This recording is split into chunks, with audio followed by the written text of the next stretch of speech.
Hey, this is Chris Jericho, and you're listening to the Shout It Out Loudcast. They're going to give you a reason to live, make you feel like you're the king of the mountain, and when it's all said and done, they're going to dance all over your face. Oh, yeah! We got some good-looking girls! Oh, yeah! What from my dad? What is it? Wait. Dear son, happy Festivus? What is Festivus? It's nothing. It's nothing. When George was growing Jerry, up, no. his father hated all the commercial and religious aspects of Christmas, so he made up his own holiday. Oh, and another piece of the puzzle falls into place. All right. And instead of a tree, didn't your father put up an aluminum pole? All right, Jerry, stop it. And then weren't there feats of strength that always ended up with you crying? I can't take it anymore. I'm going to work. You happy now? I got your message. I haven't celebrated Festivus in years. What is your interest? Well, just tell me everything, huh? Many Christmases ago, I went to buy a doll for my son. I reached for the last one they had, but so did another man. As I rained blows upon him, I realized there had to be another way. What happened to the doll? It was destroyed. But out of that, a new holiday was born. A Festivus for the rest of us. That must have been some kind of doll. She was. And at the Festivus dinner, you gather your family around and tell them all the ways they have disappointed you over the past year. And is there a tree? No, instead there's a pole. Requires no decoration. I find tinsel distracting. Frank, this new holiday of yours is scratching me right where I itch. Let's do it then. All right. Festivus is back! I'll get the pole out of the crawl space. Hello. Hey, what's up there, KISS Army? Tom and Zeus with another episode of Shout It Out Loudcast, episode 101. We're calling this KISS Festivus 2. Elect Boogaloo. Welcome, my friend. Just us this week. Yep. It's nice to be alone this time, Tom. I think we're alone now. Cue up the Tiffany music. Oh, yes, yeah. Tiffany. She had a hot little ass. You were either like Tiffany or Debbie Gibson. I like Tiffany. I think I like them both. I like Debbie Gibson, but Tiffany was like kind of like that dirty redhead. Yeah, exactly. She was a mall rat.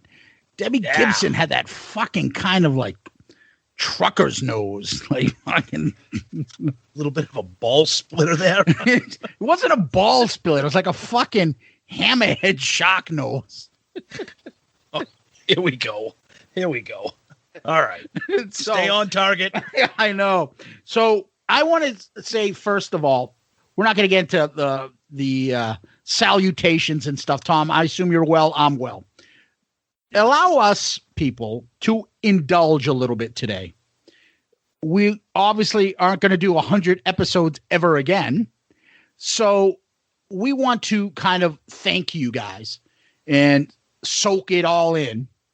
And the feedback for this episode was incredible.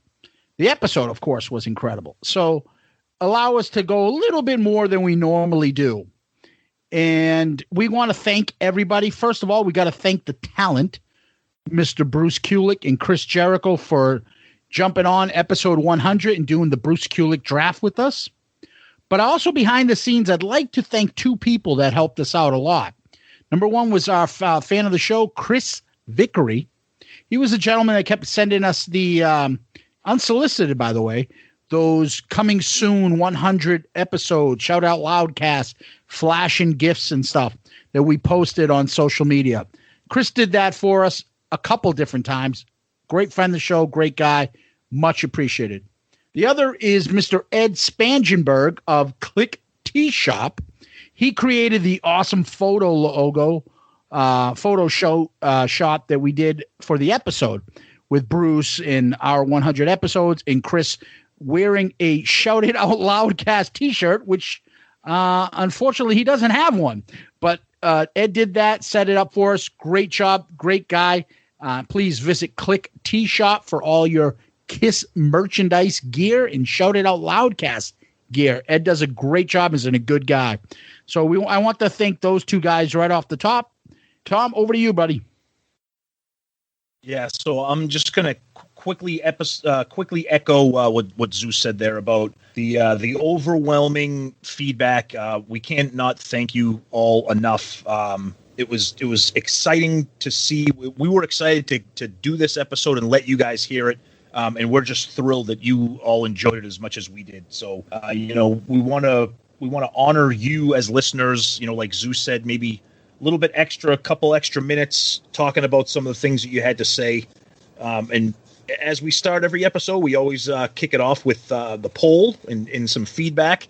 And wow, is this poll under investigation? You think the United States presidential election is under investigation? This poll is rigged. Fraud.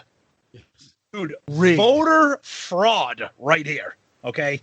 So the poll was a pretty good one this time. It was everybody. We published all 4 draft lists, and we got a ton of votes, which in the we were KISS thrilled. colors, mind you. And it worked Yes. out since you're the Gene lover, I'm the Peter lover. Chris's favorite is obviously Paul Stanley, and Bruce is the guitarist. He gets blue. It worked out perfect.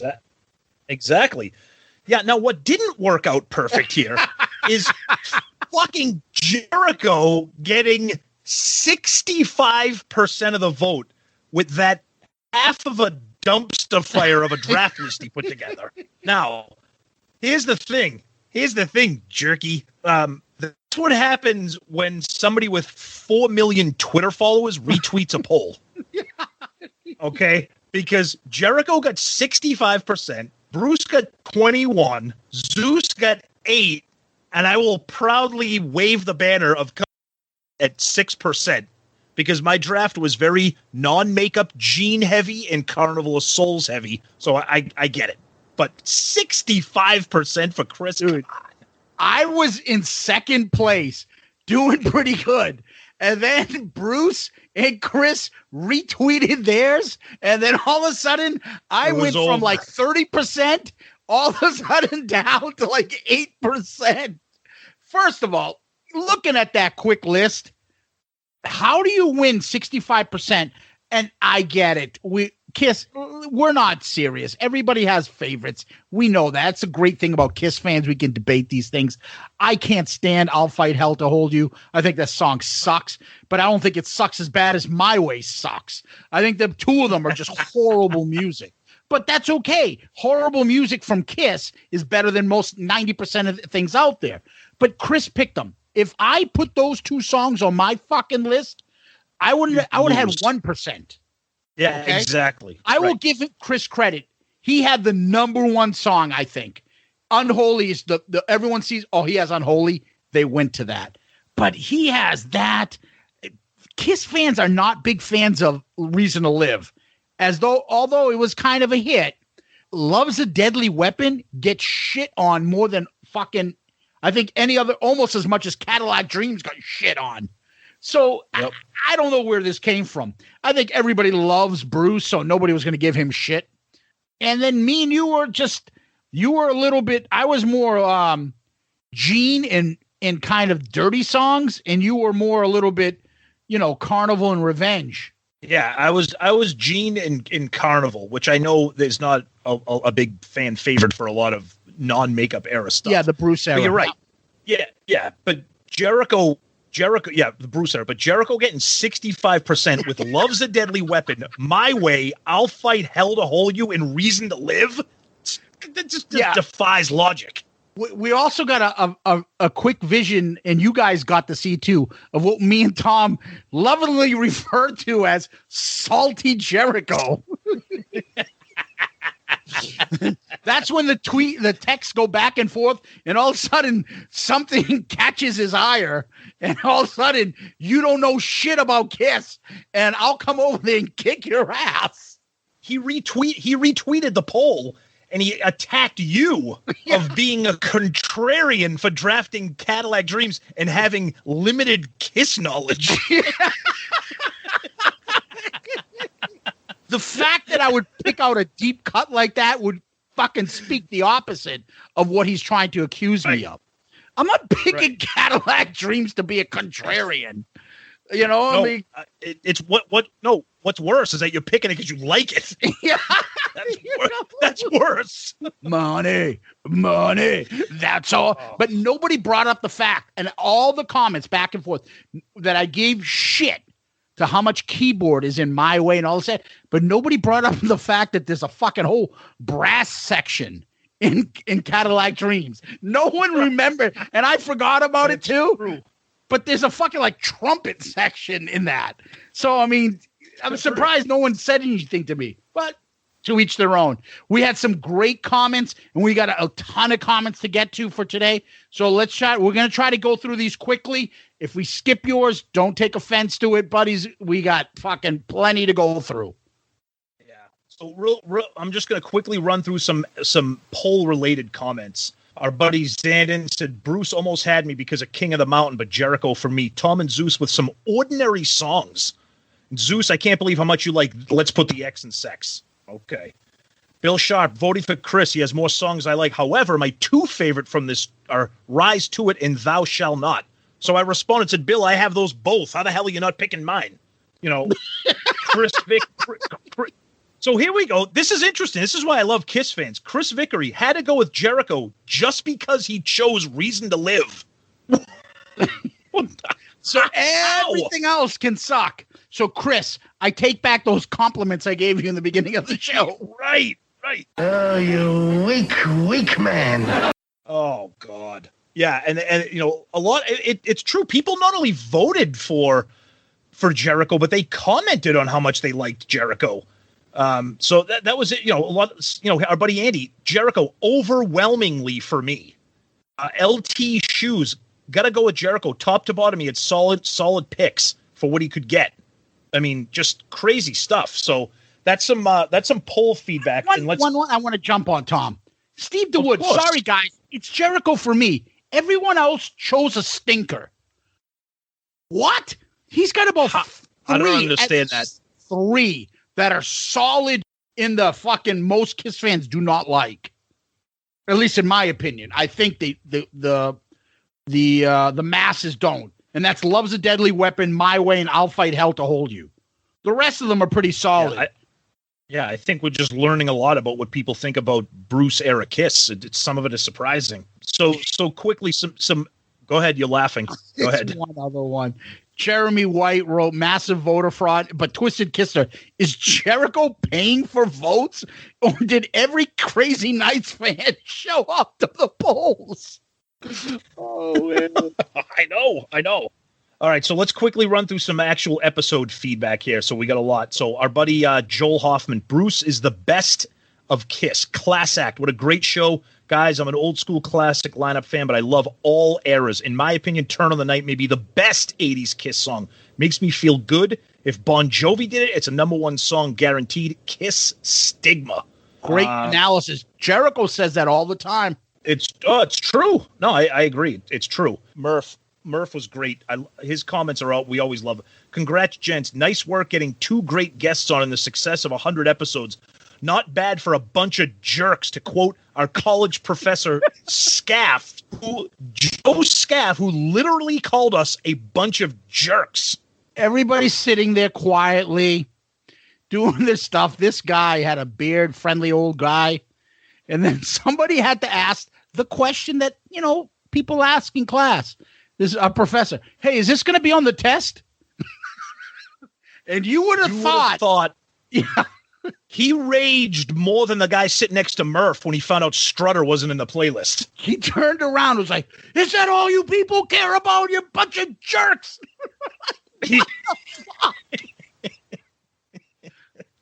Oh, God. Here's a good one from our buddy Sean DeHaan. Wow, what an episode. Best episode ever. Jericho was awesome, but Bruce Kulick was an absolute star. I've never heard him so relaxed and open. What a get for your show. Very nicely done. Oh, and you also forgot this part Sean also mentioned earlier. Have to say, Zeus has quite a streak emerging by putting his foot in his mouth. I actually laughed out loud when Bruce said, hey, I co-wrote that. After Zeus offered his opinion, which was honest, but not a positive thing. Love it. Should be called Laugh Out Loudcast. Oh, there you go. Okay, I like that. Our buddy Todd Herrig, who a big fan of the show. Dudes, awesome episode. Very much appropriate for number 100. Tom, you said exactly what I was thinking during the wrap-up. Not sure if it's possible, but I think I do respect Bruce Kulick even more than I did previously. Super guy, here's to 100 more T and Z. Our buddy MD, happy 100, boys. As you can see, I've spent a lot of time with you guys this year. Many thanks for helping me to get through this pandemic with at least some of my mind still intact. Cheers. Yeah, a lot of people were doing that, Tom. Yep. Sending us images of the Spotify list of how many episodes they listened to ours, the total amount of minutes, and where we rank on all their. I can't believe how many of these people that I'm like, Jesus Christ. I don't. This person really doesn't get involved that much in the show, and we're his number one thing. Like that means you guys need to contact us and come out a little more. Absolutely. Yes. You know, we'd love to get you guys more involved. Don't wait for a blockbuster episode like this. Jump in whenever you want. We're willing to talk. Our buddy Lance, I didn't think I could go fanboy for a podcast episode, but this was it. Great to hear Bruce and Jericho, especially Bruce, tell behind-the-scenes tales and not in a normal Q&A segment style. Very original way to have him on the show, guys. That's exactly what we were aiming for. Yep. Anybody can do an interview, and interviews are great. We're not taking anything away from people that do an interview, but having him in this segment much more relaxed, informal, and comfortable, and that came through, we think. So that was excellent. And we're glad that you noticed that too. Our buddy Tony from Restrained finally got done listening. Guys, be proud. This is 100% your best episode to date. Bruce was fantastic, relaxed and speaking off the cuff. Many great behind-the-scenes stories and candid opinions, and having Jericho on made it even better. Congrats. Our buddy Paul Tepelis, congrats on your 100th episode. You have been a breath of fresh air within the KISS podcasting world and been second to none with the interaction of your listeners and fans. Anyway, I'm hoping Bruce drafted Boomerang to be part of his list. No, Boomerang did not get picked. He's going to be trolling, right? He can't be serious, right? I hope he was trolling. And we got a comment. We got a comment here from a fan of the show, Tom Mungia, and he says, "Big congratulations on 100 episodes." And I want to read a separate comment from Tom because I'm also friends with him on our personal pages on Twitter, and he had something really kind to say that I wanted to share and give him credit for. He said, "This was one of my favorite episodes ever of any podcast. At the end, talking about how you're just two guys who dreamed of doing a show and then wound up talking to your heroes in an anniversary edition. That inspires me with my aspirations to never stop dreaming. Thank you." No, Tom, thank you, because you're right. We talked about how great that was, and we're glad that came through again, and you kind of felt the way we felt. That was just awesome. We got a funny one here from our buddy Nige Savage. I'm halfway through this killer episode. It's already a classic. Bruce, you're a gent. Jericho, so are you. Favorite moment so far, Bruce's keyhole face. The keyhole face. 80s KISS is my favorite era, so I need to give the final full list careful consideration. Love it, T and Z. Kudos. And that's some great stuff from Twitter. You guys have just been amazing. We actually have a couple things more, if you can bear with us here. It's just been amazing what you guys have done here with us. Our buddy On the Flive, I think he has a show himself. He says, "If you're a KISS fan like me, you need to go listen to these guys. They are my inspiration as a podcaster. Not only one, but two legendary guests in Chris Jericho and Bruce Kulick." Our buddy Jay from the Hook Rocks, who, side note, congratulations, he on the Pantheon Podcast Network. Yes. So congratulations to Jay. That's awesome. Incredible episode by my buddies Tom and Zeus. Hearing Bruce offer his insight is a treat for a longtime KISS fan like myself. Perfect 100th episode to celebrate the hard work you put into each show. Congrats, guys. And our buddy Bruce himself, Bruce Kulick, retweeted, "You can't miss this episode. The one and only Chris Jericho and me duke it out on a KISS draft of songs of my era. Highly recommended." Gotta love getting a retweet from Bruce. Our buddy Baco from Cobras and Fire. "Congrats on 100 episodes to probably the best KISS podcast out there." Probably. Hit 100 is pretty sweet. As is having Bruce on more than once. We would know. Nothing but love to Shout It Out Loudcast. We only ask that you dry clean our coattails once you're done riding them. Hashtag all the best, gentlemen. We love Baco and Cobras and Fire. Awesome stuff. And we got a retweet from our friends over at Pod of Thunder. We're very grateful for that. Big time congrats on 100 episodes, fella. That was very kind to them. And Pantheon Podcast themselves retweeted us, a must for fans of KISS, with Bruce and Jericho on their 100th episode, Bonanza of the Shout It Out Loudcast. So that's just some of the stuff that we wanted to share with you guys. Your interaction, your comments, and sharing your feelings with us, amazing. And that is some Twitter stuff we got for you. Yeah, that was just Twitter was blown up. And we didn't even get to the parts of the ongoing dialogue that we had with some of the people, right? Yep. So I'll read a couple, one or two from my own on Facebook. But before I do that, I'll read, we got to read Marty White's YouTube. He's the man from YouTube. Cool that Bruce was on. I tried applying Bruce's edit her outline to my ex-wife a few years ago, but it didn't work. Shame. Marty always comes through. Our Shout It Out Loudcasters page, Tom, that thing has been blowing up and nonstop every day.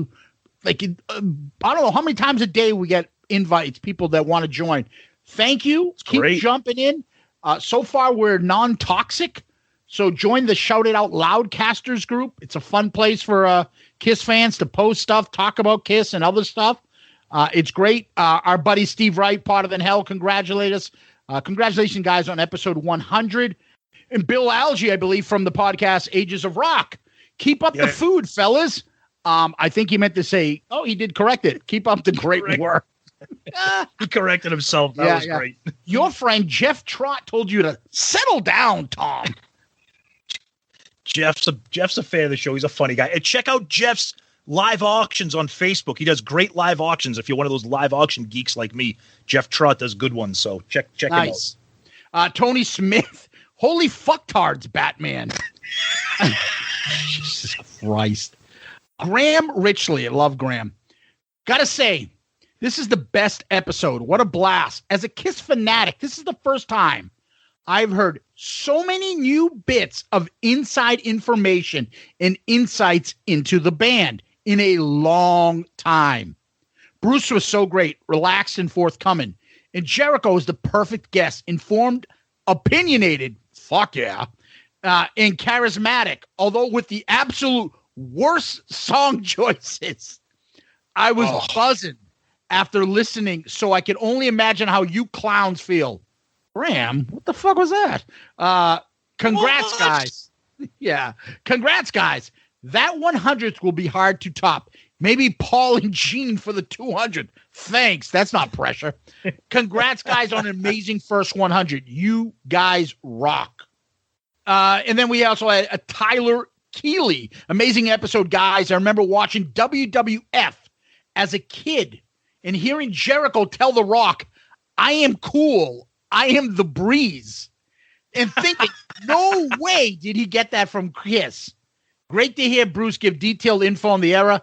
Keep kicking ass. Here's to another 100. So that is from our Shout It Out Loud Casters page. Now, let's go to Facebook. Okay. On Facebook, we have Mr. Steve Vargo. Wow, 100 episodes. Congrats. What a way to top it off with both Jericho and Bruce. I always loved the show, but this was my favorite so far. I really enjoyed both Bruce's and Jericho's stories, commentaries, etc. Awesome stuff. Here's to another 100, fellas. Darren Hunt. Congrats on 100 episode. And this week was another great one. I want to go on record that Gene's mumbling is better than any rapper. Thank God that didn't make the cut. In Cadillac Dreams is not a good song. It's not, thank you. But you like it, and that's okay. Yeah, Daniel Peoples, another great episode. Very cool to hear Bruce discuss the songs that are randomly picked. I'm fascinated by the Tough Love, Heart of Chrome discussion. I've thought since day one that the similarities were intentional in an attempt to give the album a theme sonically. Who knew? Jericho chiding Tom and Zeus was hilarious, but we all agreed that his draft was last place, right? Oh, yeah, there we go. Nice. I'm not sure if it's on his website now, but Bruce had an awesome depth retrospective on each album with all kinds of cool info. So I knew the rap section on Paralyzed, but of course never heard it. Yeah. And then he just gave his top 10 list. Adam Nickmeyer, awesome episode. Bruce is pure class, but gave some good inside stories of Paul's insecurities. Had to cringe when you guys ripped Tough Love, and Bruce was like, hey, that was the only song they let on the album. I don't really understand how payment works, but that seemed like a big deal to him financially. Scott Donaldson, and this is one thing I do want to bring up. So Scott Donaldson is the drummer in the KISS tribute band Kissteria, which is in Australia. And Scott plays the Fox, Eric Carr, in Kissteria. He does not play Peter Criss, because we all know that Unmasked era is the biggest thing in Australia. And his band Kissteria is got this new gig going on. I want to mention this too. They're doing some sort of a tour where it's 70s versus 80s Kiss live on stage.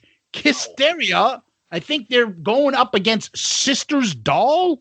Is that the name of the other band? I'm not sure, but Kissteria is the makeup Kiss, and the other band will be playing like 80s stuff on stage. So they're kicking off some sort of a tour, and they're calling it the Silverback Touring. So you can go to silverbacktouring.com and get all your information about that. And it sounds like it's going to be a ton of fun. Obviously, I wish we could see them, but unfortunately, we're not traveling to Australia or New Zealand these days. But check out all the information in Australia. Silverback Touring. They have a Facebook page and everything. And it sounds like fun. And I hope Scott, much success. Anyways, Scott Donaldson. Yes. Wow, loved it, guys. Love Bruce Kulick. The guy's all class. Chris Jericho, always entertaining. Love his passion for 80s Kiss, my favorite era. Can't believe that Crazy Nights wasn't taken. Must be an Australian thing, as just like Dynasty Unmasked. Crazy Nights became big in Oz when Crazy Nights was released as a single. But big congrats to both of you for putting together this type of show. You can't fake the chemistry that you guys have through your friendship. I love it and feel like we have become somewhat friends in the last year, which I appreciate. Thanks for the support of my band. Keep the laughter coming for years to come. Here's to never running out of material. Well done, Tom and Zeus. Wow. Thank you so much. That's awesome. Yes, we are all friends on the show. Even though a lot of us have never met, you guys are part of the show. You're part of this community. And you're right. We are all part of the KISS family for sure. Absolutely. And Aaron Martell of Ridiculous Rock Record Reviews podcast. Yep. We listen to Aaron, and he's a local guy from Mass, too. Amazing episode, guys. Congratulations on the 100th. Our friend who has his theme back after a 2-episode deletion, Jack Pinocchio. Guys, Bruce Kulick, Chris Jericho, thank you for the best episode to date. No better way to celebrate 100. Had to go back and re-listen to it just to hear Bruce's input and inside stories behind each song. Congratulations once again for this milestone. And from Tom getting yelled at by Daddy Jericho. Tom, stop laughing. Stop laughing. Oh, man. Brian Stone, best episode of the 100. The Paralyzed Rap. Oh, my God. Kind of liked it. Great job, Zeus and Tom and guests. You guys knocked it out of the park. Home run episode, SIOL. Nice.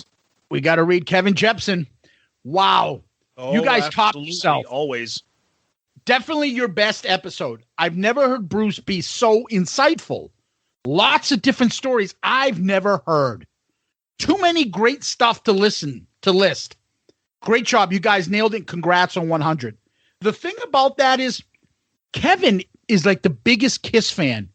What, like a compliment it is to hear that from somebody like Kevin and a lot of you huge KISS fans to tell us you guys listen to a million podcasts and heard a million interviews, gone to conventions, gone stuff, but you haven't heard some of these stories.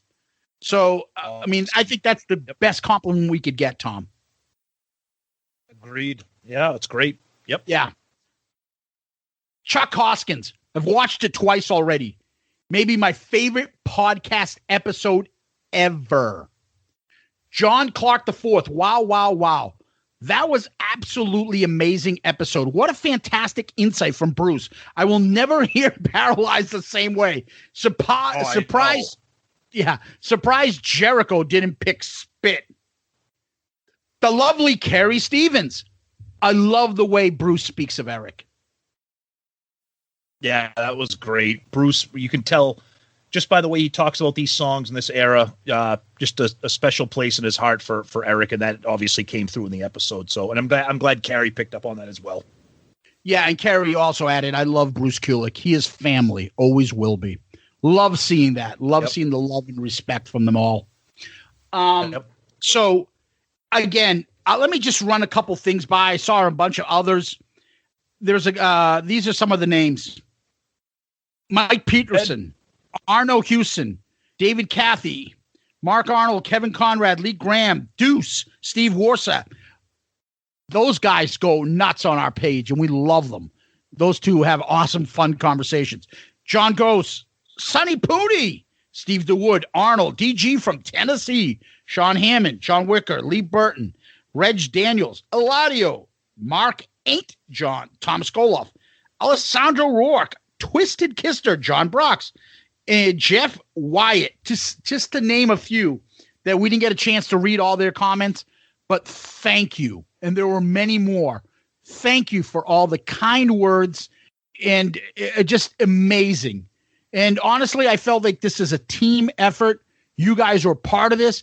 Like, we couldn't wait. Me and Tom were like little school kids. Couldn't wait to share this so you guys could hear this. And it was like the hardest thing is holding all this in and not telling you guys about it. But we can't thank you guys enough for allowing us to present this and to be a part of it and the interaction, and for you guys being part of the Shout Out Loudcast family. Thank you.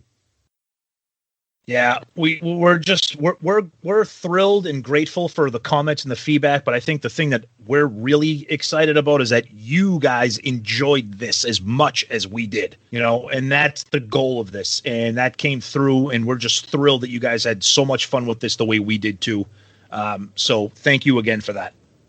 I always, when we have a big episode, always leave people with some quick facts.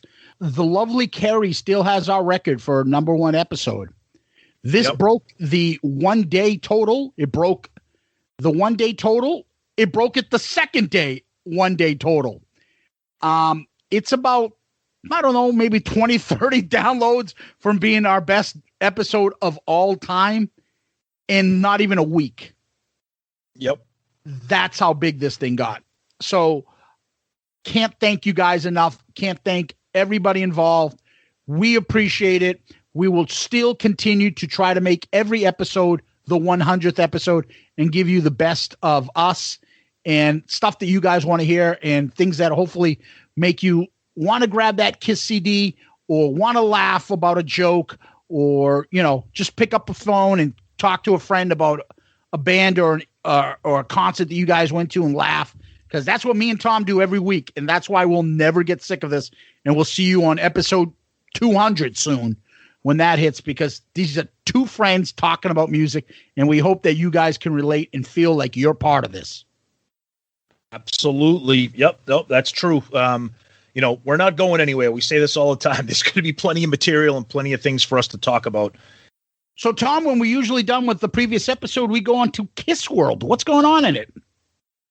Yeah, quiet week for KISS World. Everybody's obviously getting ready for the big KISS 2020 goodbye thing. And Paul did an interview recently, and it was a video interview, and it was a kind of a Q&A. It was with Paul and the gentleman who kind of runs Landmark Entertainment, that is responsible for putting on these ridiculous epic events. And they were talking about the Dubai New Year's Eve show. And, Paul doesn't really give, too much. It's a little bit of cliches here and there. The guy from Landmark actually had a little bit, probably more to say concrete than Paul. He addressed some issues about dealing with the pandemic and putting on a show like this. So I would urge you to check that out. Again, as usual with Paul, he's not going to give too much away. But if you are interested in some news on that, you can check that out. It's on Paul shared it on his social media, and it is on YouTube. So Zeus, I think you saw that as well, and we were kind of making some jokes about Paul. What was the comment you made? Instead of asking why, we ask why not. Okay, Paul, great. Why not what? That's the quote from RFK, stealing it from Ronald Kennedy. Yeah. Robert F. Kennedy. He stole it from. But anyway, there's also, don't forget, KISS Masquerade is still going on, coming up, right? That's right. Phil and the gang is going to be doing Rock and Roll Over, the whole album. Bruce and Todd Kearns will be doing an acoustic set. There'll be Jean Beauvoir, Enough's Enough, and a lot more activities. This is streaming live, okay? And that's going to be on December 18th and 19th, KISS Masquerade. Go to kissmas2020.com and get your tickets and information there. kissmas2020.com. I'm definitely getting it. I think Tom is getting it. So I think you guys should jump on it. And I can't wait to see it. I'm excited. Yep, absolutely. One other thing that was kind of cool this week. So friend of the show, and we actually met him back in February in Manchester when we saw KISS. We met a friend of the show, Mitch LaFawn, who was on earlier this year, and his buddy, Jeremy White, who is also in the music biz up in Canada and has his own podcast. He had Gene Simmons from KISS on his podcast, which was quite the get. That was pretty awesome. Congrats to Jeremy. And, it was a fun conversation. It was a short interview. Gene had some interesting things to say.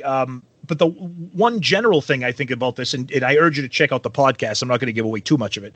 But just Gene has such a way about just being funny and laughing at himself and laughing at things in general, but also being knowledgeable and smart and aware of what's going on. A little bit of self-deprecating humor. Just real pleasant to listen to, especially when you kind of put it right next to that Paul video that I just referred to. So congrats to Jeremy on that. That was a fun interview, and I'd urge you to check it out because Gene had some interesting and funny things to say about himself and about the band and music. So it was a good one. Yeah, Jeremy White's new podcast. Jeremy, I believe, has a radio show, quite popular, a rock show up in Montreal. And he's now transitioned to having a podcast. And tip of the hat to Jeremy. Great job with Gene. If he was nervous, it certainly didn't show. And Gene was just his charming self. This is the funny part about during this pandemic. I've grown to admire and like Gene more, if that's possible. He's just no doubt comes across so well. And the stories he's talking about, he was telling to Jeremy, and he got into Van Halen. And Jeremy kind of jokingly asked us, what should I ask? I was like, ask him about the set list. And he was telling him about Turn on the Night. It's a nice little tidbit about Turn on the Night in that interview. So check it out. He did a good job there, Jeremy. So tip of the hat to our friend there. Other than that, KISS is trucking along. Hopefully they'll be back sooner before you know it, because hopefully the pandemic will go away and we can back to rocking at KISS concerts, hopefully soon enough. And if we are rocking, maybe we'll be rocking hard, Tom. Oh, God. Yeah, nobody took that. Nobody drafted that song in the Bruce draft. You Make Me Rock Hard. That did not get drafted, thank God. Yikes. But if you are feeling that way, there's only one place to go, and that is adamandeve.com. We talk about them every week. You use that promo code Loudcast at checkout, and they will load on all the free stuff. You get free shipping, those free spicy movies, the free gifts for you, your partner, the both of you. Great stuff. Holidays are coming up. New Year's is coming up. You might not be able to hang out with your friends and have a big party, so have your own little private party at home while you're at it. AdamEve.com, promo code Loudcast. Ooh! Exactly. Tom, last year we did KISS Festivus. Hey! Happy Festivus, everyone! Welcome, newcomers. The tradition of Festivus begins with the airing of grievances. I got a lot of problems with you people. Now, you're going to hear about it. And as you know, we're both huge fans of Seinfeld. So while we were Thanksgiving, and had a wish for Christmas, we have some grievances to get out.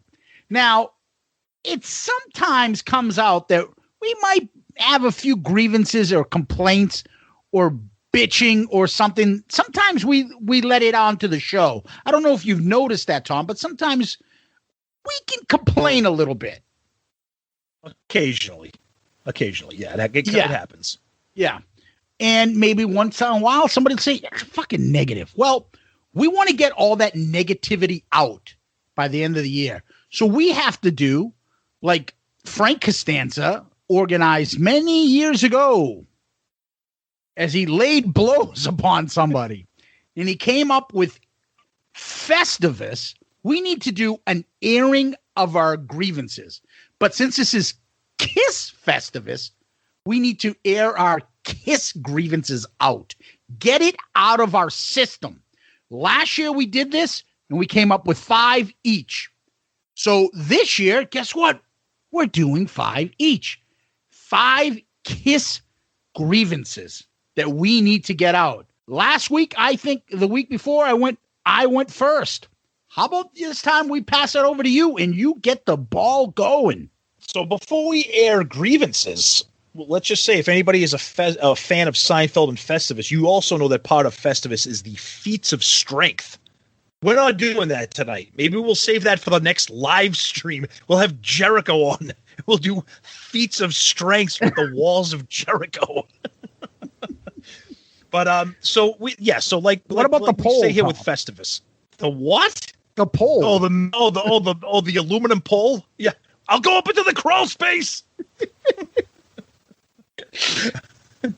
So Festivus is a time for us to kind of air grievances. Now, granted, these are fun grievances. These are just little peccadillos that we have with KISS.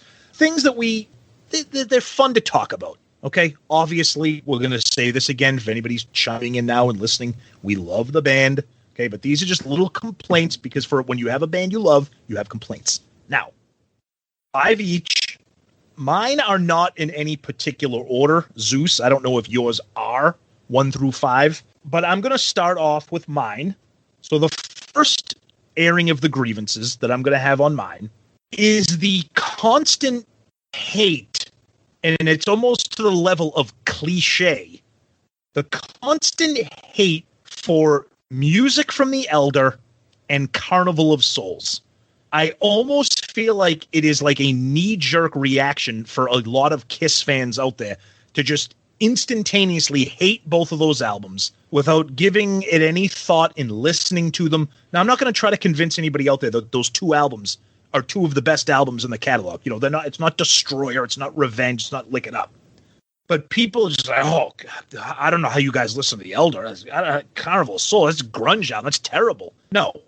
Both of them are not terrible, and it's and I see it on KISS on the Facebook groups. I see commentary when people talk about certain albums, certain songs. So my grievances is KISS fans who just absolutely unabashedly hate Music from the Elder and Carnival of Souls. I get it if you don't like them, but in my opinion, neither of them are hateable, and in my opinion, there are albums way worse than both of those in the catalog. So you're talking about Sonny Pooney? Yes, this is the Sonny Pooney Festivus episode. Yes. Because you just perfectly described him. Hey, Sonny Pooney, what a piece of shit that guy is now. But it just frustrates me because it's like I said, it's like cliche, and it's like because people have this image, like the image of music from the Elder is, or the video from World Without Heroes when Gene cries, or Just a Boy, the falsetto, and Carnival of Souls. That's a grunge album. I hate grunge. Give them a chance. I urge you to give them a chance. That's all I'm saying. Tom, I have to say this. So one of my favorite parts of our episode with Bruce and Chris is when we brought up that Carnival Souls may be considered a grunge album, but it's a KISS grunge album. It's a good album, and it's got KISS touch on it. Dynasty may be considered disco album, but it's a KISS disco album. Unmasked is a KISS pop record. Friggin' Creatures of the Night is a KISS heavy metal album. And he's like, you're right. I like the way you describe it. I think that for me was the highlight that Bruce heard us talking about something me and you have discussed many times and was like, yeah, I like the way you describe that. And he agreed with that. That's the same thing about those two albums. It's a concept album.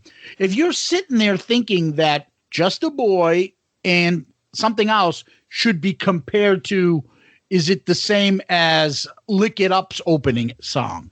No. Is it going to be the same as King of the Nighttime? Well, no, it's a concept album. It's telling a story. You got to go along with it. Okay. It's not going up against Destroyer. It's its own entity. Take it for what it is. You don't have to compare everything. Just tell me if you enjoy that aspect. I like that they took chances and they took, different avenues and stuff. You know what? And then some bands, I like that they don't. I like AC/DC. I don't want to see AC/DC do a disco album or do a pop album or do anything like that. They're AC/DC. That's what I get. Okay. And then other bands, I like that they change their stuff up. KISS does. Who cares? Doesn't make a difference. It works with some bands. It doesn't with others. That is exactly. I just want to add on to that because that was what I was going to add. That is one of the things I love about KISS. My two favorite bands are KISS and Metallica. And the two things I love about both of them is that they have tried a lot of different things. Me personally, I like pretty much all of it because I like hearing those bands musically, vocally, rhythmically. So yeah, Ride the Lightning is not Reload, and Rock and Roll Over is not music from the Elder. But that's okay because I like experiencing these bands in different forms. If you like AC/DC, that is awesome. I like AC/DC. But you know what you're going to get. It's meat and potatoes. And it's great meat and potatoes, but it's just something different. So that's my point. And I know there's going to be people out there saying, I've listened to those albums. They suck. Okay, that's fine. I get it. That's fine. Go ahead and say they suck. Yeah, that's your prerogative. That's what you think. Okay. All right, Tom. Number 5 for me. So I try to change it up. I didn't try to be, let's talk about albums or singles or let's talk about other stuff. I try to make it different areas of KISS. So this number 5, it's not really a big problem for me, but I'm a little annoyed by it. And that is that Eric Singer has no social media presence. He doesn't owe it to me. He doesn't owe it to KISS, but I'm a little annoyed by it. In this day and age, you don't have an Instagram page. You don't have a Twitter account. You don't have a Facebook page that people can say something or comment to you and stuff, which goes to kind of a little bit of a theory that me and you have been building up for quite some time, that being a rock and roll drummer may not be the biggest thing for him in his life. He's really into watches. He's in a comfortable stage in his life, probably makes decent money. Doesn't really give a shit about the other aspect of it. That's fine. He doesn't have to. I'm just a little annoyed because I notice it because we're on social media all the time. We're either tagging a Gene, we're tagging a Bruce, we're tagging this guy. There's never anything for Eric Singer. So, I'm just a little annoyed by it. And again, he doesn't owe me that. It's not a big deal, but it's a little bit of a grievance. I want to get it out there. I'm surprised that Eric doesn't have any form of presence out there. So that's my number 5, Tom. Number 4 to you. So, real quick to comment on that. I agree. We've talked about that. How some of those guys don't have social media presence, whether it's they're private, they don't have much to say, or they just don't give a shit. Like we've mentioned before, it's nice to see Tommy slowly kind of open up with some pictures of himself, some live photos of him on stage or him with a guitar or whatever. He's doing Cameo now. Yep, exactly. And But here Eric come all the Singer- jokes. Hey, say you're fake frilly for $50. Exactly. No, But I know. But yeah, even Bruce, but you're right. Is Bruce the same as he was 2 years ago on social media? Oh, he's great. He's amazing right now. They all are. Even Gene and Paul. Paul is not the same guy he was on social media 2 years ago. Right. But that could be a negative thing too, as you'll see. We'll save that. We'll save that. Number 4 to you. So my grievance list is a little bit more centrally. It's concentrated on the music, the discography, the band. It's just kind of the direction I went through. It's where it took me, and I'm glad that Zeus may be going down a different road than me so that we can have 10 different things to talk about. So, and we never discuss our stuff. Never. That's the thing. Never. There's no sneak. Like, I don't know where he's going. He doesn't know where I'm going. So, yep. So number 4 for me. Now, we haven't reviewed this, so I'm going to give a general statement of it because there is a lot to talk about when we do review this. But one of the things I cannot stand is not the track listing, because I think the track listing is fantastic, but I can't stand a lot of the re-recordings of the songs on smashes, thrashes, and hits. Just put the compilation out. Those songs can stand on their own. There was no reason to manipulate those. I can see if you want to put Beth on there with Eric Singer vocals because it's his first appearance on a compilation. And I understand it's the 80s and you want to kind of quote unquote overproduce some of those songs from their 70s or their early 80s production. I get that. But that is a track listing wise, it's a fantastic compilation. It's got the 2 original tracks and it's got a really good song selection, but I can't listen to a lot of it because it's not the versions of the songs I heard. Why are you doing that? That just frustrates me to this day. I remember when I got Smashes, Thrashes, and Hits, because in that time there was no such thing as, you couldn't make your own CD. You get a compilation or a greatest hits, you'd be like, this is great. And I remember hearing, I'm like, that's not how this song sounds. This is weird. What are you doing?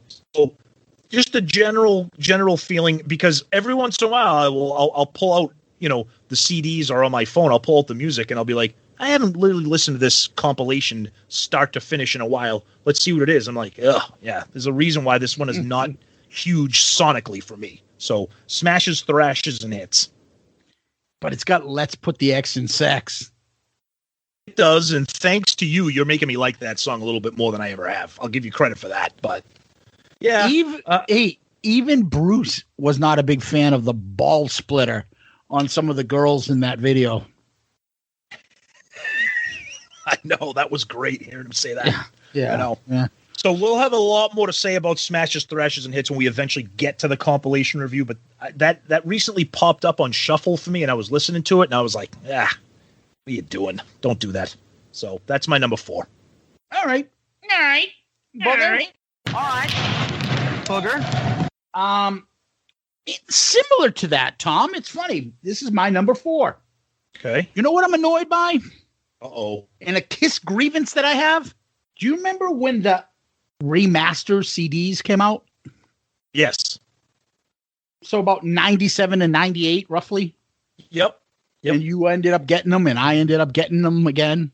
And now I make fun of everybody else that does all the friggin', why are you buying vinyl? You already have it, shit. But I know. At least the sound is better and all that stuff, the remastered. Yeah. Why the fuck? This is 97, 98. Did they not remaster Hot in the Shade?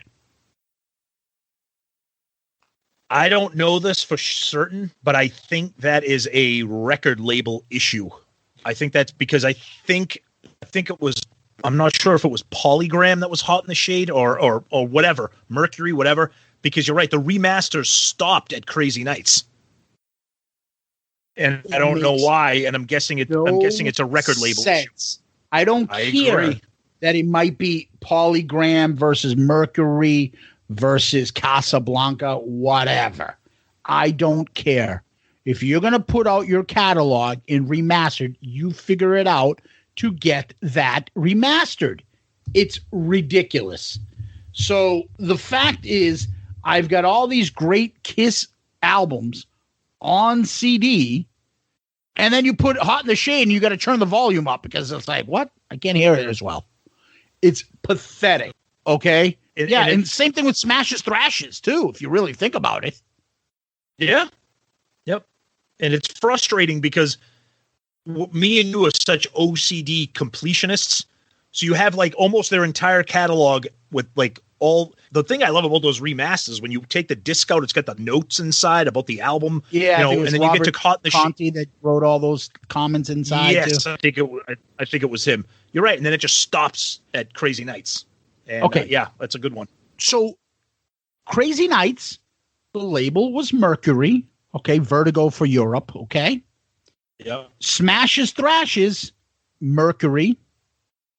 Okay. Hot in the Shade, Mercury. Oh, okay. All right. Revenge, Mercury. So still Mercury. How can you do Crazy Nights and you didn't do Revenge? Revenge came out in 92. You're doing all these remasters. I get it that you're saying, oh, maybe we don't need to do it, but you don't need to remaster Psycho Circus because it just came out. But what the fuck? You can't do Hot in the Shade? Yeah, that's a good question. You got to wonder what the decision is. Why stop at Hot in the Shade and not just do Hot in the Shade Revenge? And why haven't you done it again? Smashes, Thrashes, Kiss, Revenge. Right. I know the vinyl stuff. I'm talking CD. Right. You know. Right. So I don't know. It's frustrating for me because as we talked about recently and a lot, and since we had Bruce and Chris on, we love that era. We love Hot in the Shade, as you can tell from our album review. That should have been done better. So, Hot in the Shade, I think that's a great point, and it's a question. Yeah, it's a question that I wish somebody out there, maybe somebody out there can answer. We know we got some really brilliant KISS fans out there, so if you know anything about that, if you're in the record business, or share that with us, because that's always kind of pissed me off a little bit too, that it just comes to a screeching halt with Crazy Nights. So that's a good number 4. Number 3 for you, brother. All right, number 3 for me. So my favorite era of KISS is the Love Gun, Alive 2 era. That's the sweet spot for me. Alive 2, my favorite ever. Okay, love everything about it. Same thing with Love Gun. Those are my 2 favorites. Gotcha. I love the original tracks on Alive 2, like I think everybody does. But I want more. I wish Side 4 was more live music. Songs like King of the Nighttime World's on there. Songs like Take Me or Hooligan. I know you don't like that. But there's a lot of songs from those 3 albums that could have been on Alive 2 Side 4. That would have been fantastic because that era was amazing.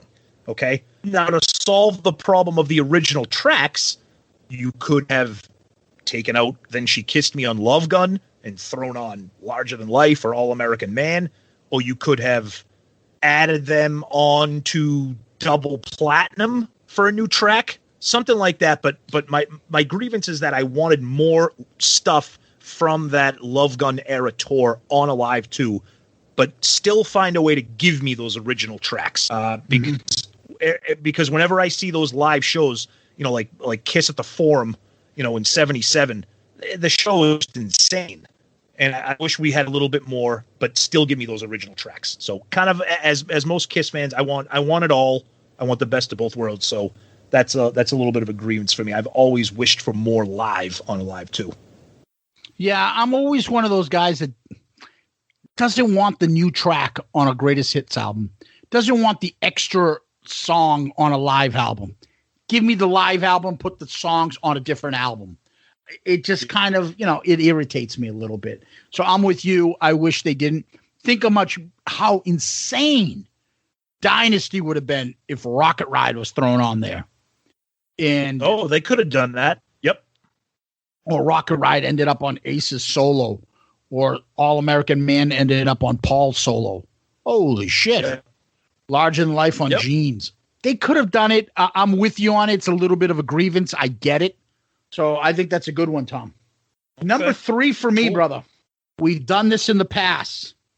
We both had this. I think this was, if I'm not mistaken, okay, I think we both had this last year. Toxic Facebook groups. Now I'm going to go toxic KISS fans.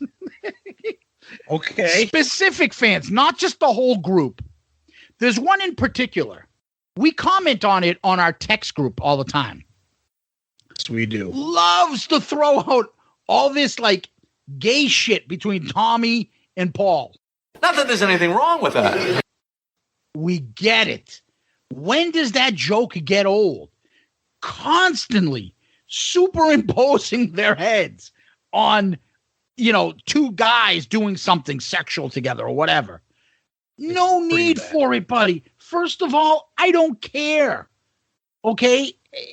It's 2020, soon to be 2021. If you have a problem with people being gay, that's fucking on you, buddy. You should be ashamed of yourself. To kind of joke about Paul being effeminate and shit like that over the years, or even Vinny, I know we all do it sometimes. It's like we're trying to be joking about that, but it's not a joke to joke if someone's gay or not. But like, what the fuck is with this shit with you and Tommy? And it's all over the place. So it infiltrated the Loudcasters page, and I didn't even see it, but you took care of it and wiped that out. And then it was on something else. And I was like, texting it to you guys this week. I was like, look at this shit. This is fucking ridiculous. So other people were on this group and were like, can you please, whoever the administrator is, take care of this shit? What the fuck? Like, leave us be. So remember, if I have a group, and this is one of the things that I say about others, I've said in the past about Eddie Trunk and Stewart, just looking to spoil other people's fun. Looking to tell you why you shouldn't like KISS. Like, if you don't like KISS, then you don't like KISS. That's your thing. But why do you have to tell me that I'm wasting my time and my money by going there? So it's that mentality that annoys me. So here, this guy doesn't have a Facebook group saying KISS is only KISS with the original 4 members. There are groups out there like that, and we belong to them. And when we want to post our episodes, we post only episodes of the original 4. So if we did a review of Rock and Roll Over, we'll post that on that. But I don't post our Hot in the Shade thing on there because that's not what they want.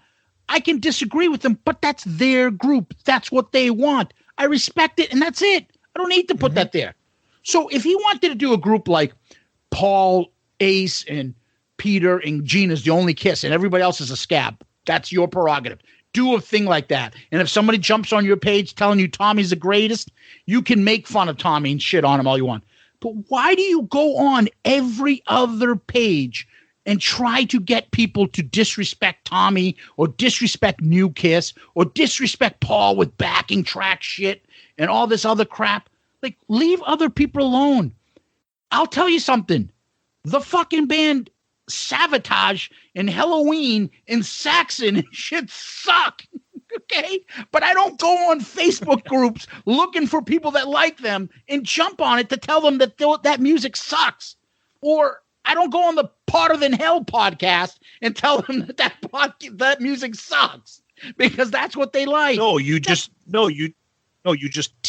text the host of Potter Than Hell and tell him it sucks. No more than you do, asshole. Actually, no more than Sonny Pooney does. He's the worst of them. He's all over them about that shit. But anyways, you get the point. That's our private joke in there. We don't go on his page and tell him they suck while you're listening to them. Or we don't go on their podcast and shit on the music they like. It's not I was going to say professional. Obviously, if we do that, it's not professional. But like, it's not respectful. It's like, what the fuck is wrong with you? Why do you have such a problem? And why is this your life mission? The time and effort it takes you to do all this shit and then to post it on every Facebook group out there. He's gotten active on Twitter now. So it's just, I don't get it. And he might be a nice guy with a fucking, I don't know what Tommy fetish. I doubt it. Whatever. But I just don't get it. It's toxic. Leave it alone. You don't have to make everybody hate Tommy and Cheater Chris and Fake Ace and whatever else you call those two. Leave it alone. Jesus Christ. We can tease them once in a while, but we do it sarcastically. I don't believe Tommy's fake ace. I don't believe Eric is cheater Chris. I'm mocking you guys when I say that shit. But that's my podcast with you. We can say this if we want. I don't go on other people's shit and tell them that, though. That's rude. I don't know. It just, this week when that thing went out, I'm just like, are you fucking kidding me with this guy? Thankfully, that host, by the way, from those posts he put, caught it and eventually put a post up like I got rid of him. And all his posts were gone. Thank God. So aggravating. Yeah, and he spends a lot of time. Look, if you listen to us, you know who you know who he is. He's now notorious, unfortunately, on these groups on Facebook, and he spends a lot of time photoshopping and making these things look professional. And if it's not what the Paul being gay stuff, it's the fake ace, and it's tiring. And I don't understand why you. Are you even a KISS fan, or are you just putting this out there to just try to antagonize people? Look, I get it. We have a sense of humor on this show. We poke fun at things, but it's lighthearted because we love the band. We're not out to, attack the band or members of the band or fans of the band. And this guy's just a fucking asshole. And I hope he continues to get bounced from groups because he just deserves it. And if he happens to listen to this show, I hope you are, because you're a fucking asshole. So I hope you do check out Shout It Out Loudcast. And I don't care if you do, and this is the last time you hear us, because what you're doing is a class A dick move out there on social media. Just leave everybody else alone. You don't like them, put it on your own page. You know what? Some of the shit he puts up are hilarious sometimes. Like, it'll be like, some of them are like a mother carrying a little baby, and it'll be like fucking Tommy's head and Paul carrying, like, all right, whatever. Once in a while I'll laugh about it. But like, dude, put it on your shit. If I want to laugh, I'll look at it. Why do you go to the nicest people's fucking, oh, I am from Finland, Kiss Army. And you're fucking posting like Paul banging Tommy in the ass shit photos. Like, what the fuck is wrong with you? Leave it alone. Bad. No. Yeah. Anyway, that's my number 3. All right. So my number 2. Let's see. I'll save my number 1. So I'm gonna go with another album related thing here. This is another compilation related thing here. Mm-hmm. We haven't reviewed this compilation either, so I'm just gonna make a comment here. So Double Platinum, pretty much what a lot of classic KISS fans, the holy grail of compilations. Okay, Double Platinum came out in April of '78. All right, there's 20 songs on the album. My grievance here, there's only one song from Love Gun on it. Okay? You got 6 from the debut album, if you include Strutter 78. It's a remix of a song off that. You got 6 off the debut. 2 from Hotter Than Hell, 4 from Dress to Kill, if you include the rock bottom intro going into She. You got 4 from Destroyer. You got 4 from Rock and Roll Over. The only song from Love Gun is the title track, Love Gun. Now, Love Gun came out in June of '77, so almost a 1 year later was Double Platinum. So, and that was when KISS was on top of the world, and Alive 2 was out. They were touring for Love Gun, and they chose to only include one song off that. I don't understand it. I don't know if it's because Love Gun was the most recent album, and they were trying to push the back catalog, which is probably what they were trying to do. Try to remind some of the newer fans that were jumping on the bandwagon for that Alive 2 Love Gun tour. Came out in '78, kind of give a rebirth to those older albums, because Love Gun was fresher. But I think if you're going to have an iconic compilation consisting of the first 6 studio albums, you got to do a better job representing Love Gun. You don't need to have Making Love, or you don't need to have I Want You, or you don't need to have Hard Luck Woman, or 100,000 or whatever. You could have thrown on I Stole Your Love, or throw in an Ace song with Shock Me, or throw in whatever. And that's just me because I love Love Gun. But I think it kind of sticks out like a sore thumb that you have a compilation of the original 6 and only 1 from Love Gun. And as I said, it's probably because it is the most recent album, but it's still a grievance of mine. I get it. I'm with you on it. I'm not sure what you would take out. I just remember having double platinum and the opening of it and then feeling the silver and the images of the. Absolutely. Oh my God. I remember double platinum as a kid getting it and feeling it and being like amazed. And then as I told the story many times, the first CD I ever bought, double platinum. CDs were so expensive back then. I'm like, I can get this, but I get 20 songs. This is the smartest business move I've ever done. So I'll never forget it. Double platinum, first CD I ever bought. Great one, Tom. I like it. Okay. All right. Number 2 for me, Ghost Players. I've talked about this in the past. Yes. I wish they never did it. I wish if you're in KISS, you play. I wish, Ace, if you don't get the fuck over here, we're going to fine you. I don't give a shit if you're hungover. Get in here. Peter, fucking sit here all day and learn this. Or you're not going to be in the band. That's it. You're out. If you can't do it, you're out. So I just wish they never went to it.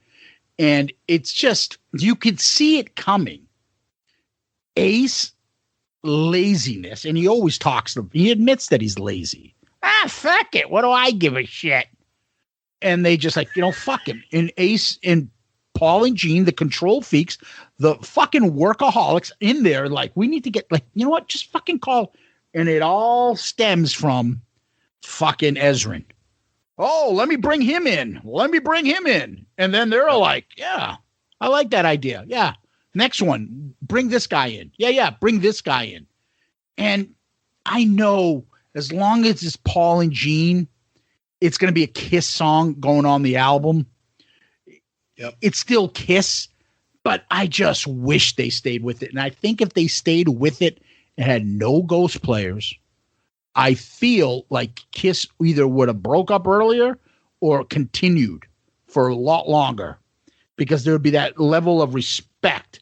And maybe they needed to back off and maybe miss not put as many albums out in a row. I mean, I saw something recently, like in a 4-year period, they fucking put out like 6 albums.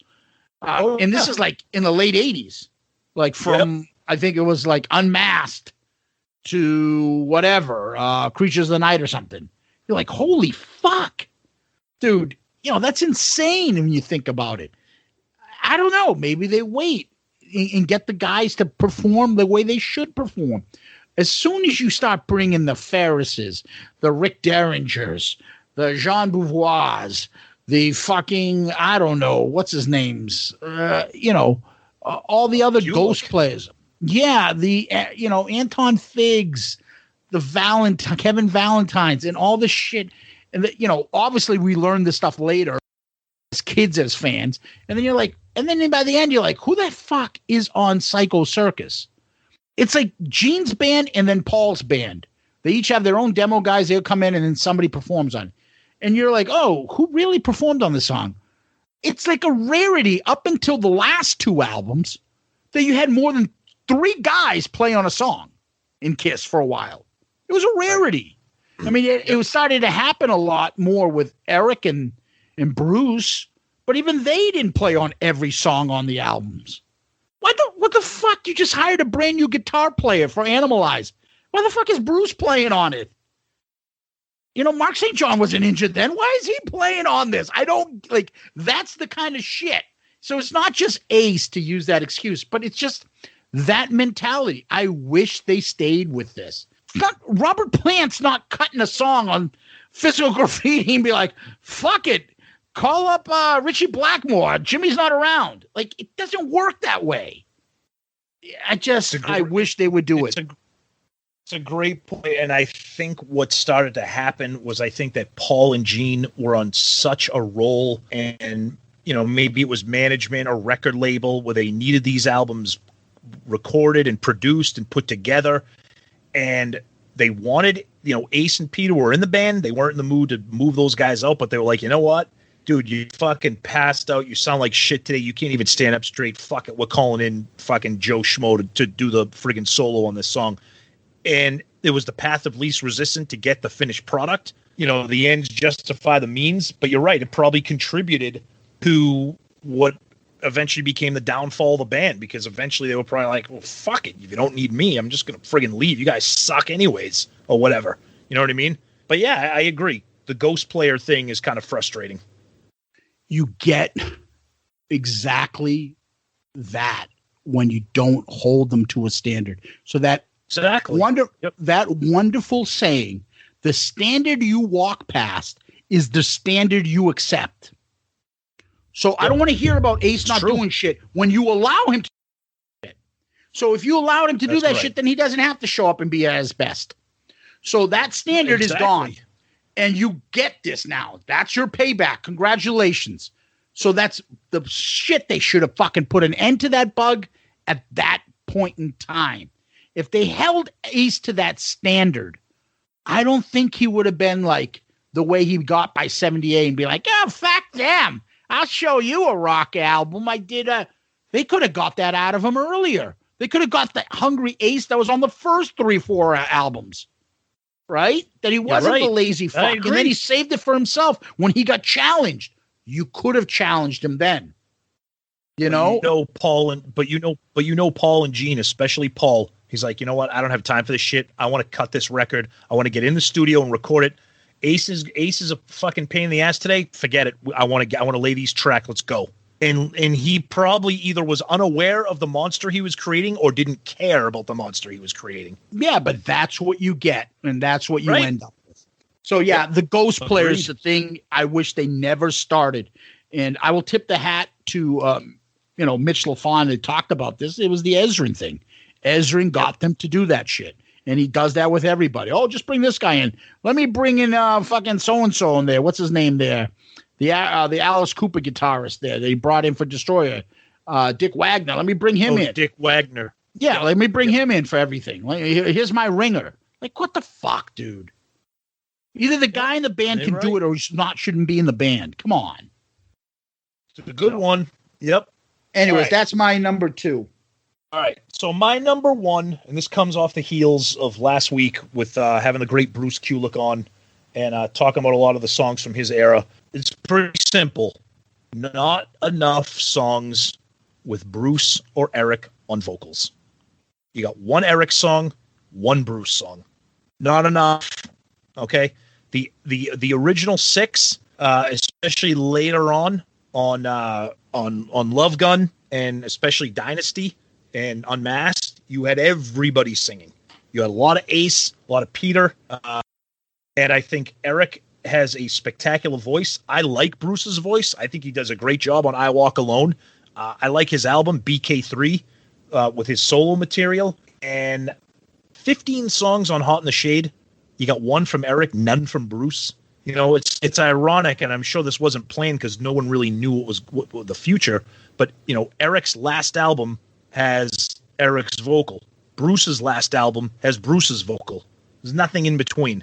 And I think, you know, there's a couple of songs on some of those albums that you could have either rewritten or just thrown them out altogether and had new songs and given vocals to those guys.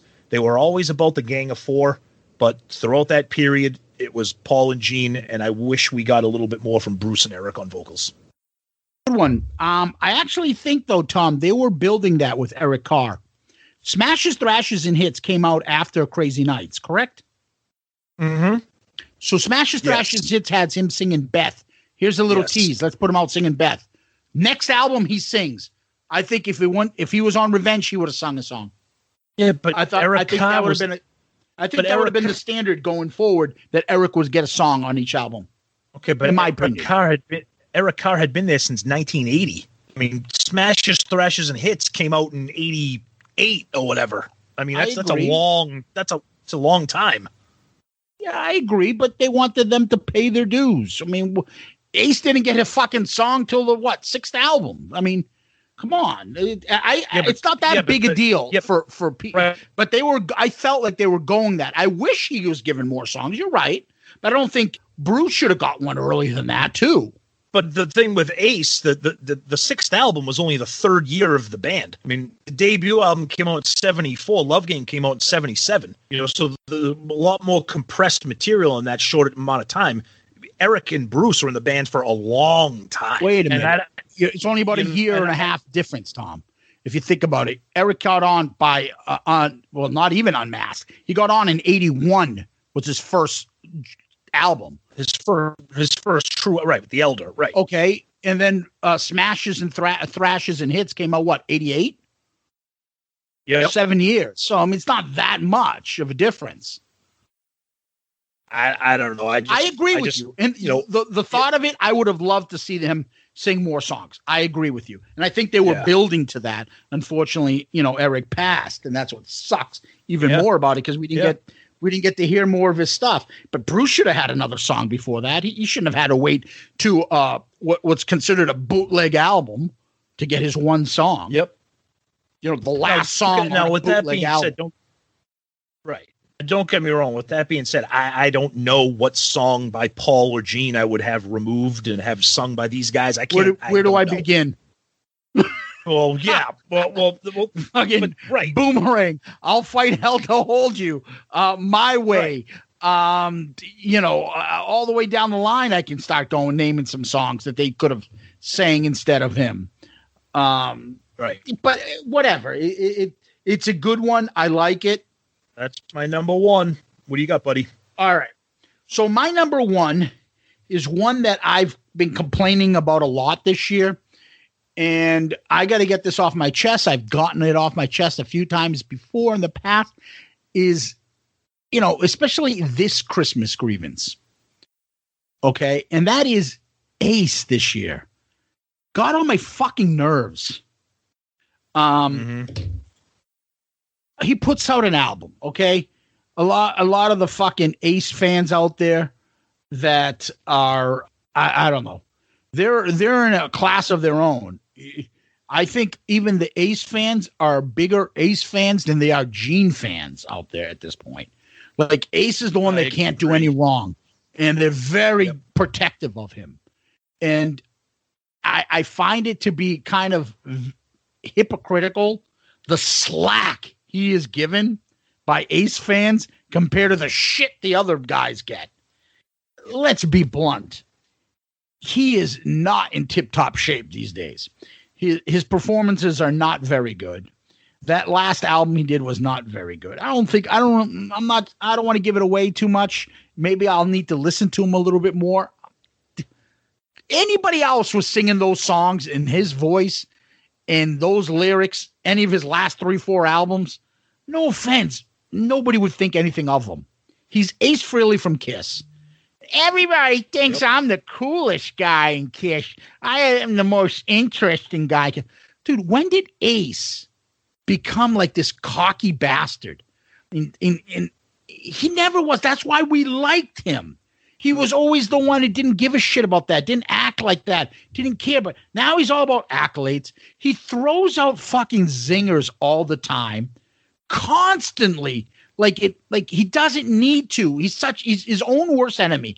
Yeah, if the price is right. Dude, the price is going to be better than you'll make in your fucking 200-seat Regent Theater in Arlington Center that you'll make. Okay? So cut the shit with this.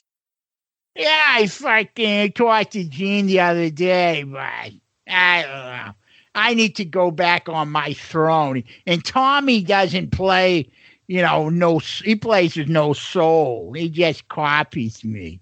Like, shut the fuck up. Why does he have to constantly do that shit? Because I want the full band together at the end. We're at the end. Shut the fuck up and jump on stage with these guys. Stop opening your mouth up. You can't back it up. You don't have $1 million fucking tour lined up or $1 million other shit lined up. Okay? Stop acting like you're the tough guy. KISS will still do fantastic without you. They don't need you. They would like to have you, and it'd be a great bonus for all of us if you came back. But stop acting like you have leverage. You have none.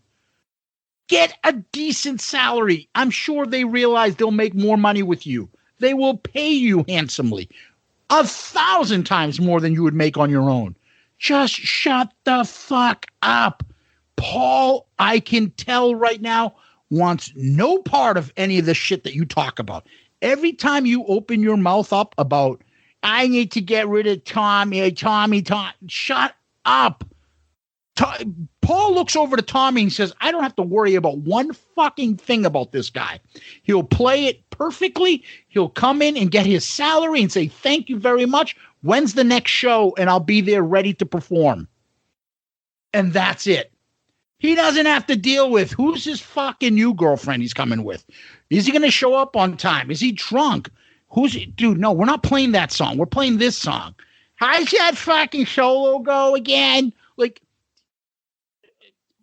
Paul is such a perfectionist. There's no way he's going to deal with this shit. Shut the fuck up. Shut the fuck up. And be the old Ace. Stop being this cocky bastard. Stop being Gene Part 2, who used to make fun of all the time. Gene will fucking put anything on for a buck. Meanwhile, come to my fucking, buy my 40th fucking version of my new shitty album.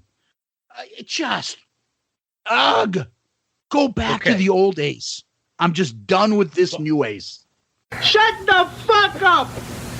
I'm gonna kill you. You do not treat me like this. I've said this before when we've talked about this. I think Ace's behavior is a result of the fact that the band wants nothing to do with him. I think it's sour grapes. I think it's him being self-conscious about the fact that he knows his KISS career is over, so he has to say outrageous things to remain in the limelight and keep those Ace fans hungry. Like, yeah, Ace, we're on your side. Fuck Gene and Paul. Because I think there's no shot of him. I mean, I know people say, which came first, the chicken or the egg? Does the band not want Ace because he's being an asshole, or is Ace being an asshole because the band doesn't want him? Who knows? But I think you're seeing the Ace that has been ostracized from KISS. And it's unfortunate because you're right. He comes across like a pain in the ass. Yeah, and it's just, he's the one taking shots. And, on the flip side of that coin, I mean, I wish Paul and Gene would stop bringing up, and people would stop asking them. Some people would be numbing themselves. Come up with a fucking new line, Gene. Using chemicals. Yeah. Okay. With a Bunsen burner. Fucking, settle down, Walter White, okay? Yeah, exactly. Hey, fucking Walter, what do we got cooking back here? Holy shit! Fucking Breaking Bad, wow! But you get it, though, right? It's just, look at Peter. Of course I get it. Look at Peter. He doesn't say a fucking boo right now. Because he knows he'll get a nice payday more than he'll fucking make doing anything else. So just shut up, Ace. Be the lovable Ace that we used to love. Or at least I used to love. Stop being this like, I'm too cool now for everybody and fucking. And then the other thing I'm just going to say, his look is worse than the Gene look with that fucking hairdo. Gene's like, we're so used to that Gene look now, but when Gene started having that look, we were like, what the fuck is this Planet of the Apes hairdo he's got on now? That helmet he's got. The helmet. Yeah. Like the fucking, like the Death Stalk commander helmet, but it's his hair. Yeah. And now Ace. And people get upset, but he looks like a Muppet. He looks like the Muppet Band. And he's got fucking, what's his face? His nose. Fucking Tip O'Neill? Joe Nucci? Or Joe Malone? It's just the fucking, I don't know what happened to him. The wig he's got on. He's the grandfather from 16 Candles. That's his nose. He's the wig and the little mustache, the little pencil mustache he's got up top his lip, just brings focus to it. It just, and he's got like a poke. It just looks like fucking Trump with a fucking goatee. His skin's all fucking blatted. Just, dude, go back to being away. Ace. Look away. I'm hideous. Look at you. You look like an old catcher's mitt. Your teeth are all like they're all brown. I don't know who told him that this is the look for you now. Please go back. He was looking so cool before. Ace. Yep. Ace the Muppet. That's my number one. That's my KISS grievance. All right. It's a good list. So that's our top 5. So do we want to wrap up the KISS grievance with the grand prize winner of the KISS grievance? This was the mutual one. This was too easy. So me and Tom were like, well, the elephant in the room is Pandemic Paul. For this year, Pandemic Paul wins, guaranteed, both of us. But we didn't want to make it too boring. We wanted to come up with 5 each. So we saved it to the end. We've talked about it ad nauseum about Pandemic Paul, the tweets, the condescending, the Renaissance man, the I am better than people. Hey, look at me. Hey, I'm a serious artist. Hey, listen to my advice. And then I would play for friends of ours that fucking video of him where he's telling people, why do you listen to rock stars? We're all idiots. Politics are for people who know what they're talking about. Many times when rock and roll bands become famous, they suddenly think they become very intelligent and they make fools of themselves and talk about things they don't know about. But the people out there know what they should be doing. They don't need us. We're idiots. And now he's just totally changed. And him and his bike rides and his Starbucks and his gelato and his masks and he's the undisputed king of Festivus 2020. I will say though, Tom, he has gotten better a little bit on some aspects. He did send his condolences to Bear, the truck driver. He wrote a nice comment about him. Last episode, he didn't get that comment out. We didn't hear it before we taped our episode, but he did do that. He has been talking about KISS more. Thank God, get him back on stage, please, because I feel like a lot of that also. But he's still throwing out fighting with people about words and wisdom and politics and stuff that he never used to get involved with. I like it because he's on my side. I'll comment on it from my side of the sense, but I don't comment really from the Shout Out Loudcast page. But it's just, it's the other aspect of it where it's condescending. You can be pro Joe Biden and anti Donald Trump without talking to us like we're fucking idiots. You can? well, the Trump people can't because that's what they are. So what are you going to do? That comment was by me alone and is not endorsed by Shout It Out Loudcast. So we're interested to hear what how you would do your Festivus airing of the grievances would be. We know that everybody has kind of generally some of the same things, feelings about Ace and Paul, etc. But is there anything specific, like the specific things we brought up, that maybe some of you guys would like to share? Because please do, as always, we love hearing from the listeners. Yeah, this is an interactive podcast. We want feedback. We want comments. And obviously, get involved. Messages and all that other stuff. We'll get into that shortly. But, Tom, another episode gets wrapped up, and usually we wrap more up with a question. Yes. So this comes from Chris on Facebook. He says, guys, we know that you're not a big fan of Monster. We know that you're not a big fan of Psycho Circus. You have not yet reviewed Sonic Boom, but I'm guessing you guys are maybe in between on that album as well. With that being said, if KISS were to announce a new album, would you prefer new material, knowing what you think about Psycho Circus and Monster, or would you prefer an Ace Origins style album where KISS does a cover album for the first time in their career? Ooh, this is a good one. Zeus, what do you got? No covers. I don't need KISS covering anything. And at this point in stage in Paul's life, I don't think his version singing is going to be better than any really good song originally. I'll take a new album. I don't have a problem with Monster. I don't have a problem with Sonic Boom. It's better than fucking all the other albums that have come out since those albums came out. That just compared to the other KISS discography, they're, at least as far as Monster's concerned, it's not upper echelon. It's towards the bottom. So it's still better than fucking anything else, like I said. But yeah, I want a new album. I'll take it. New material. Okay. Yeah, I agree. I mean, I at this point though, I will say I'm not very confident in Paul's ability to write the songs that I want to hear from him just because of what he did on Monster and a lot of Psycho Circus. We haven't reviewed Sonic Boom yet, so we'll save that.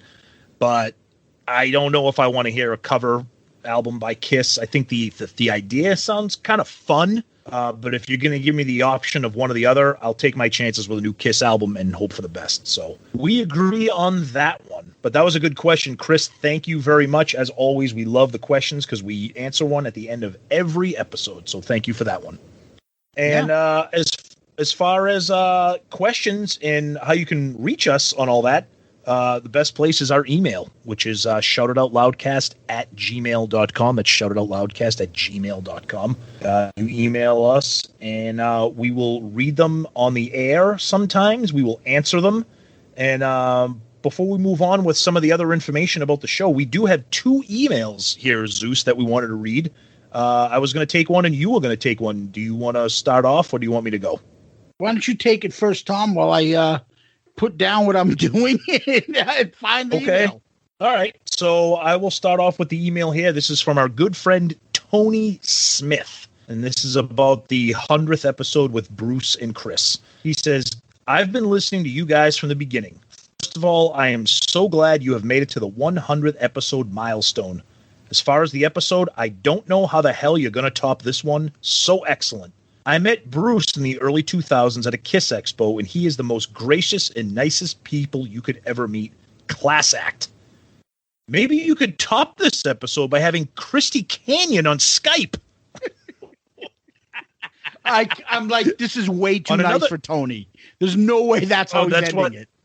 That's why he's got to throw it in there. And then he says, on another note, I hope you have considered my year-end bonus idea. Oh, I'm going to keep that quiet. I won't finish reading the rest of that because we may take up on his bonus idea. We don't know. But he says, here's to another 100 episodes. Tony, thank you so much. Big fan of the show. We are happy to have you on board as one of the kings of fandom for Shout It Out Loudcast. So, Tony, thank you so much for that email. We appreciate it. And Tom and Sonny Pooney are kings of the fandom of Christy Cannons. Yeah, it's Canyon. Although I like your name. I like the made-up name you give her. Christy Cannons. That's better. Oh, go ahead. I've got one here from Kevin Northern. Awesome show, guys. What a way to celebrate the big 100 with the Ayatollah of rock and roller, Chris Jericho and the great Bruce Kulick. Such a fun listen. Loved how much Bruce was into it all, especially offering up those great story behind the songs.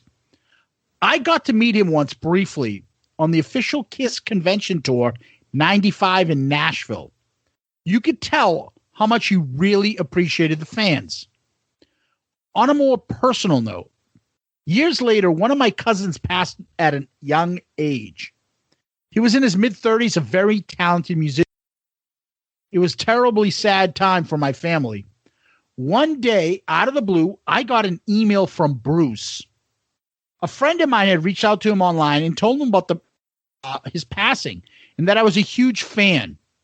Bruce actually took the time to email me his condolences and some very kind words. I was blown away, and it really cemented just how kind and caring he is and how much he truly loves and appreciates his fans.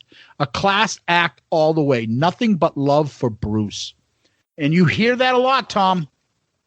What a class act. Email. And we got to see it firsthand.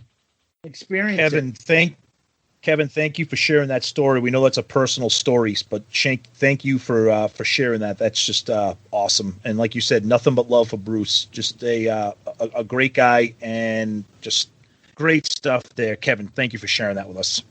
Yeah. So a touching tribute there to your rest in peace to your cousin.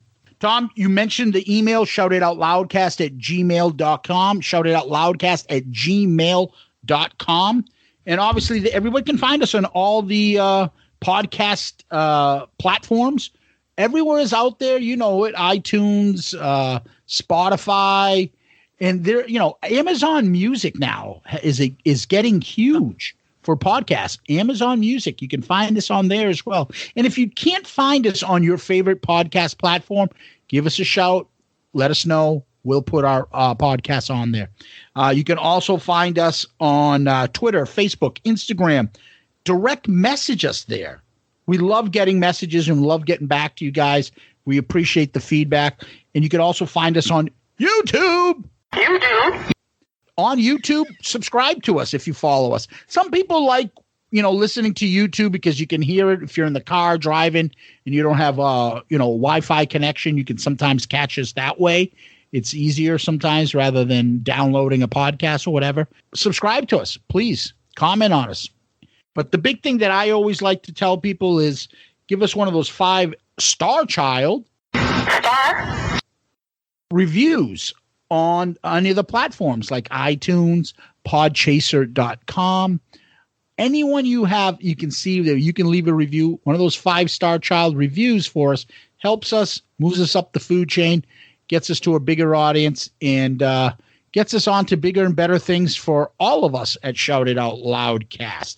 We always want to thank Ed at clicktshop.com, where you can get all your Shout It Out Loudcast gear. A lot of you guys getting some for your holidays. He has awesome KISS-inspired stuff, graphic art, T-shirts, pillows. You can get a Shout It Out Loudcast beach blanket if you'd like. There's all sorts of fun stuff. Oh, yeah. And then finally, we are proud members of the Pantheon Podcast Network.